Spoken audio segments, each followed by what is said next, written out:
ইসলামী bank Bangladesh পিএলসির Chittagong জেলায় কর্মরত বিভিন্ন গ্রেডের কর্মকর্তাদের সম্প্রতি বিশেষ সক্ষমতা যাচাই পরীক্ষা নেওয়ার অজুহাতে ব্যাংকের প্রায় ১০,০০০ কর্মকর্তাকে ছাঁটাই করার পায়তারার প্রতিবাদ জানিয়ে সংবাদ সম্মেলন করেছেন ভুক্তভোগী ব্যাংকাররা। বুধবার বিকেলে চট্টগ্রাম প্রেস ক্লাবের ইঞ্জিনিয়ার আব্দুল খালেক মিল্লানয়তনে আয়োজিত সংবাদ সম্মেলনে লিখিত বক্তব্য পাঠ করেন এ বিষয়ে আদালতে রিট আবেদনকারীদের আইনজীবী কে এম সাইফুল ইসলাম।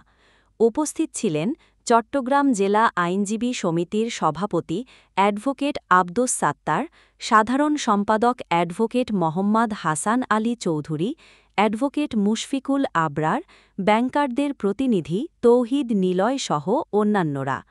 লিখিত বক্তব্যে বলা হয়, অবৈধভাবে নিতে চাওয়া পরীক্ষার বিষয়টি চ্যালেঞ্জ করে রিট করা হলে গত ২৭ আগস্ট মানমান্য হাইকোর্ট পরীক্ষা প্রক্রিয়া স্থগিত করে নিয়মিত প্রমোশন পরীক্ষা নেওয়ার আদেশ দেয়। এই বিষয়ে যথাযথ ব্যবস্থা নেওয়ার জন্য বাংলাদেশ ব্যাংককে নির্দেশও দেয় আদালত।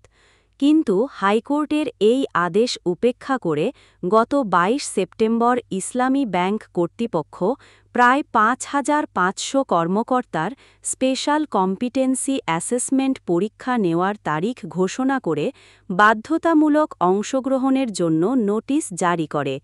এই উদ্যোগের তীব্র প্রতিবাদ জানানো হয় সংবাদ সম্মেলনে। আমি মনে করি অ্যাজ এ লয়ার বিষয়টা বাংলাদেশ ব্যাংকের মাধ্যমে নিষ্পত্তি হওয়া দরকার।